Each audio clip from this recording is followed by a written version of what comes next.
What's going on, everybody? C4 here, and today doing a quick free agency update. I wasn't originally going to do it because, we're talking about some vets here, but just because it seems like my opinion differs from a lot of Raiders fans on the matter of the wide receiver switch, we'll call it. I'll dive into that a little bit. But first, for the Raiders, they start out the day by bringing in Doug Martin, short-term deal.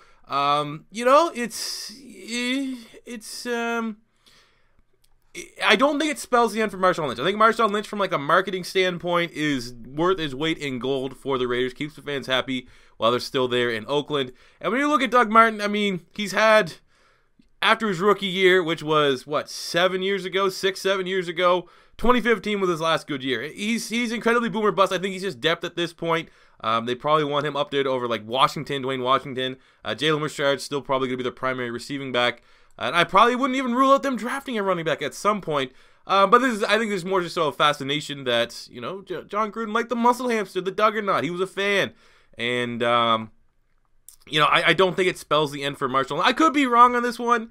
I mean, maybe John Gruden wants to change the culture ultimately and won't care about the PR standpoint than the money that Marshawn Lynch brings in, and just says, obviously Marshawn's a little difficult to deal with. I'm a big fan of Marshawn Lynch. I kind of like the antics a little bit, but I can understand if they want to move on from him. But then again, Doug Martin's no clean chicken. That's not a word. We'll go with that, though. That's a new thing. He's had his, substance abuse and stuff like that. It doesn't seem like he's a locker room cancer. It just seems like off the field when he has too much time on his hands, he's going to be making mistakes, and he's trying to make himself a little bit better there. But that's the first big signing, big in quotations, because now you're starting to deal with veterans.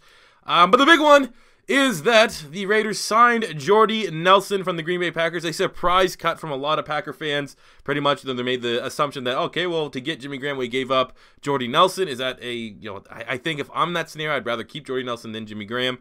But they signed him to a 2-year, $15 million deal with $13 million guaranteed. That is good money at this point in time for Jordy Nelson in his career. And because of that, they cut Michael Crabtree. They decided to move on from Crabtree, who's been pretty productive there for the Raiders, averaging probably around 900 yards and 9 touchdowns since he's been there. We'll call it eight touchdowns. But again, it goes back to kind of what I was saying with Marshawn Lynch. It's a culture thing. They're trying to see that happen in Miami with, Adam Gase just pulling a mini Chip Kelly and getting rid of, basically walked into the Dolphins locker room and said, raise your hand if you ever made the Pro Bowl. And then he gave them their pink slips and said, you're cut. But I think it's a little bit different in Oakland. You're getting rid of some of the more polarizing, typical Raiders players, like even thinking back to Al Davis, like a Michael Crabtree type. He's not a bad guy by any means, but he does have a little bit of attitude, swagger to them, where, it's definitely going to be pretty much the opposite side of the spectrum there for Jordy Nelson.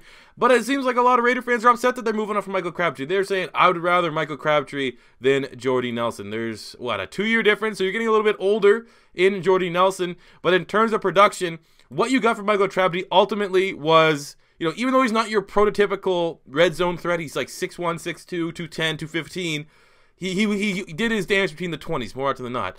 Jordy Nelson is almost, if you got to put the assumption of a lot of it comes from having a talented quarterback like Aaron Rodgers, but he's going to another talented quarterback in Derek Carr. It's not going to be that big of a drop-off, but a drop-off nonetheless.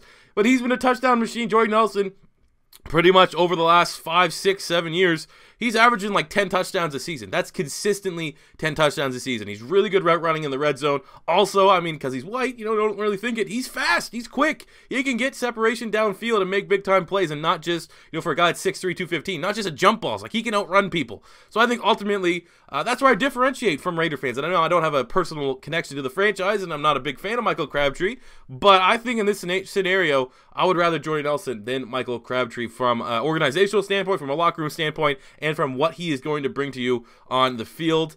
But yeah, let me know what you feel about this. Would you rather Jordy Nelson, or would you rather Michael Crabtree on your roster? Either way, the Raiders making some moves today, getting, we'll say 4 years ago, they're getting some all-stars here in Jordy Nelson and Doug Martin. So like I said, guys, yeah, let me know. Again, don't have to be a Raider fan. You can just be a general football fan. Would you rather Jordy Nelson or Michael Crabtree at this point in their career? That'll do it for me here today, guys. Thank you for watching. It's your first time stopping by. Don't be afraid to hit that subscribe button. Smash the like button if you enjoyed. And until next time, it's C4 saying peace out.